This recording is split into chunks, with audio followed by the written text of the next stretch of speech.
Hello guys, welcome to my channel Neha your study guide. आज का topic शुरू करने से पहले अगर आप मेरे चैनल पे न्यू हैं तो प्लीज उसे सब्सक्राइब जरूर कीजिए। तो टॉपिक जो आज हम कर रहे हैं वो है class 12 business studies chapter 2 principles of management का, जिसमें हम लोगों ने फ्योल के प्रिंसिपल्स ऑलरेडी पढ़ लिए हैं। अब हम पढ़ेंगे FW टेलर के जो प्रिंसिपल्स हैं।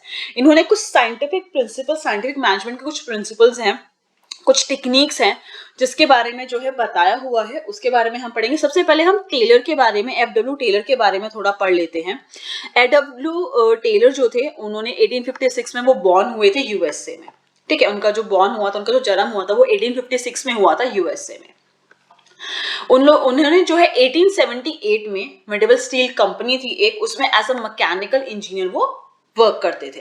और जो मेन उनकी इंजीनियरिंग की जो स्टडीज थी, जिसपे वो मतलब बेस अपनी आगे स्टडीज कर रहे थे और करते, वो साइंटिफिक स्टडीज एंड टेक्निक्स के बारे में ही उनका एक मेन फोकस था। ठीक है, अब जो टेलर थे उन्होंने कुछ बुक्स भी पब्लिश की हुई हैं, कुछ रिसर्च पेपर्स भी जो है पब्लिश किए हुए हैं, जैसे कि shop management, piece rate system, principles of scientific management. ये कुछ है जो बुक्स उन्होंने पब्लिश की हुई है, कुछ रिसर्च पेपर्स उन्होंने जो है पब्लिश की हुई है। इनका जो मेन एक फोकस था, एम्फसाइज था, वो किस पे था कि कैसे जो मैनेजमेंट में प्रॉब्लम्स होती हैं, जितनी भी मैनेजमेंट में, ऑर्गेनाइजेशन में जो मैनेजमेंट होता है उसमें जो प्रॉब्लम्स होती हैं, उनको आप कैसे साइंटिफिक मेथड से थोड़ा सॉल्व आउट कर सकते हो, कैसे साइंटिफिक मेथड को अडॉप्ट करके जो है उन प्रॉब्लम्स को थोड़ा सॉल्व कर सकते हो। ये इनका एक मेन फोकस था। अब साइंटिफिक मैनेजमेंट क्या होता है?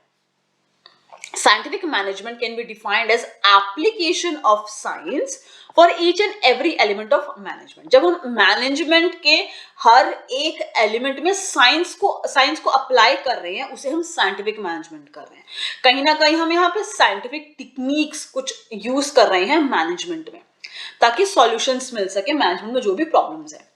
जर्नल लैंग्वेज में बात करें, in general language it means apply scientific tools, methods, और ट्रेन करना है पर्सोनल्स को, जितने भी एम्प्लॉयज है, पर्सोनल्स है, उनको ट्रेन करना है ताकि उनका आउटपुट इंक्रीज हो सके। जितने वो एफर्ट लगा रहे हैं, उनका जो आउटपुट है वो इंक्रीज हो सके। इस तरीके से साइंटिफिक टूल्स और मेथड्स जो है अप्लाई करना है।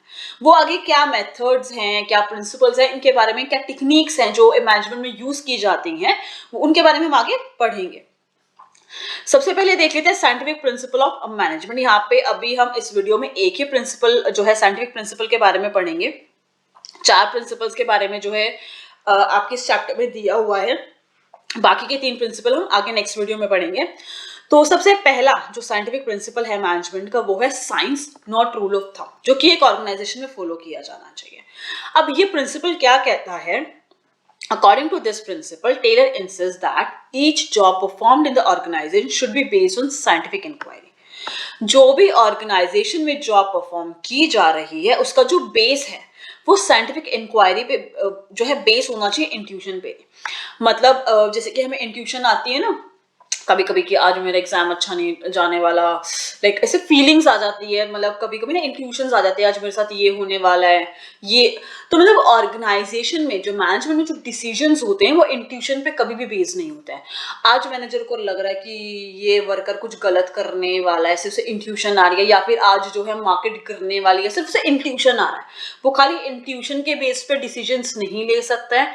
अगर उसे कुछ लग रहा है तो पहले वो साइंटिफिक इंक्वायरी करेगा, उस चीज के बारे में पता करेगा, डिटेल्स निकालेगा, उसके बाद ही वो कोई डिसीजन लेगा। जस्ट एक इंट्यूशन आ रही है कि हाँ आज कुछ गलत होने वाला है, या मार्केट डाउन होने वाली है, या फिर आपका कंपटीशन, मतलब कोई भी रीजन हो सकता है, मतलब किसी भी तरह की इंट्यूशन अगर आपको ऑर्गेनाइजेशन में आ रही है, उसके बेसिस पे आप डिसीजन नहीं ले सकते। साइंटिफिक इंक्वायरी होनी चाहिए है, एक्सपीरियंस होना चाहिए, और हिट एंड मिस मेथड होनी चाहिए। हिट एंड मिस मेथड मतलब आप ट्राई कर रहे हो कोई भी, मतलब आप इंक्वायरी की, आप कोई भी मेथड अप्लाई करने की कोशिश कर रहे हो, मेथड वर्क कर गया तो ठीक है, वरना उसे मिस माना जाता है कि चलो कोई बात नहीं, आगे दूसरे तरीके से अप्लाई करके देख लेंगे। जितना भी जो परफॉर्म की जा रही है ऑर्गेनाइजेशन में, जो भी जॉब परफॉर्म की जा रही है, वो साइंटिफिक इंक्वायरी पे, एक्सपीरियंस पर, हिट एंड मिस मेथड पे ही बेस होनी चाहिए, इंट्यूशन पे नहीं। मतलब जैसे कि एक मैनेजर है, किसी एम्प्लॉय को जॉब पे, मतलब वो इंटरव्यू ले रहा है कि उसे एम्प्लॉयज की जरूरत है, वो जॉब इंटरव्यू ले रहा है, ठीक है, बिना इंटरव्यू लिए सिर्फ उसने कि इंट्यूशन कर लिया कि हाँ ये बंदा अच्छा परफॉर्मेंस, उसकी क्वालिफिकेशन नहीं देखी, कुछ नहीं किया, सिर्फ एक उसको देख के कि अच्छा उसके अंदर से इंट्यूशन आ गई कि ये बड़ा अच्छा काम करेगा हमारी ऑर्गेनाइजेशन में अगर हम इसे रख ले तो नहीं, साइंटिफिक इंक्वायरी करो, उसकी क्वालिफिकेशन बारे में पूछो, उसका एक इंटरव्यू लो, ठीक है, उसके एक्सपीरियंस के बारे में पूछो, आपका क्या एक्सपीरियंस रहा है जॉब को लेके और को लेके, ठीक है। हिट एंड मिस मेथड, हाँ ठीक है, आपने इंक्वायरी की, उसका एक्सपीरियंस पता किया, आपने अपने एक्सपीरियंस से जितना बेस्ट इंटरव्यू ले सकते थे वो लिया, देन आप उसे वर्क पे रख रहे हो, वो अच्छा वर्क करेगा ठीक है, नहीं करेगा तो हम किसी और एम्प्लॉय को रखेंगे। तो कहीं ना कहीं इंट्यूशन बेस्ड नहीं होना चाहिए है कोई भी job, scientific inquiry, experience and hit and miss method पे ही बेस होना चाहिए। He says that there must be thinking before doing which is not in case of rule of thumb. ये प्रिंसिपल क्या कहता है, टेलर क्या कहते हैं कि भाई जो भी काम किया जा रहा है उससे पहले सोचो, there must be a thinking before doing, ठीक है। कोई भी ऑर्गेनाइजेशन में डिसीजन लिया जा रहा है, कोई भी वर्क किया जा रहा है, कोई भी जॉब परफॉर्म की जा रही है, उससे पहले सोचो, ना कि रूल ऑफ थंब मतलब इंट्यूशन आया काम, रूल ऑफ थंब क्या, इंट्यूशन आया काम कर दिया, ऐसा नहीं होना चाहिए। पहले काम करने से पहले सोचो उसके कॉन्सिक्वेंसेस क्या हो सकते हैं, ठीक है, हम ऐसा करेंगे तो क्या हो सकता है, हमारे किस डिसीजन से क्या इफेक्ट आ सकता है। तो कोई रूल ऑफ थंब फॉलो नहीं होना चाहिए कि इंट्यूशन आया काम कर दिया, नहीं, थिंकिंग होनी चाहिए काम करने से पहले।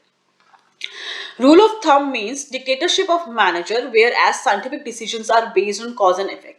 Rule of thumb का मतलब होता है मैनेजर को इंट्यूशन आई, उसने एक आपको डिक्टेटरशिप कर दिया कि भाई आपको ये काम करना है, मुझे इंट्यूशन आ रही है भाई आज तो ये कुछ होने वाला है तो आप फटाफट से ये काम कर दो। वो चीज नहीं होनी चाहिए। डिक्टेटरशिप मतलब इस तरीके से नहीं होना चाहिए कि भाई आपने बिना कुछ सोचे समझे ऑर्डर पास कर दिए, वो चीज नहीं होनी चाहिए। साइंटिफिक डिसीजन होना चाहिए, मतलब जो कॉज एंड इफेक्ट उस पर होल्ड, कि आपने डिसीजन लेने से पहले सोचा कि भाई इसके क्या कॉज क्या इफेक्ट हो सकता है, हम ये करेंगे तो ये हो सकता है। And scientific measures of methods and way of production, हर चीज के बारे में सोचना चाहिए। तो गाइज ये था हमारा हमारा सबसे फर्स्ट जो है scientific principle, that is a science not rule of thumb, कि मतलब साइंटिफिक डिसीजन लो, सोचो डिसीजन लेने से पहले, इंक्वायरी करो अच्छे से, ठीक है, कॉज एंड इफेक्ट उसके देखो, ना कि रूल ऑफ थंब फॉलो किया मतलब इंट्यूशन आया और आपने फॉलो कर दिया, वो चीज नहीं होनी चाहिए है। जो इसके और प्रिंसिपल्स हैं वो हम जो है नेक्स्ट वीडियो में देख लेंगे। अगर आपको इस वीडियो में अभी तक कोई डाउट हो, इस टॉपिक में अभी तक कोई डाउट है तो आप मुझसे कमेंट सेक्शन में पूछ सकते हैं। अगर आपको मेरी वीडियो पसंद आई तो प्लीज उसे लाइक जरूर कीजिएगा, शेयर कीजिएगा। अगर आपने मेरे चैनल को सब्सक्राइब नहीं किया तो प्लीज उसे सब्सक्राइब जरूर कीजिएगा। मैं इस और टॉपिक बहुत जल्दी ही जो है उनकी वीडियो जो है बहुत जल्दी अपलोड कर दूंगी। Thank you so much guys मेरी वीडियो देखने के लिए।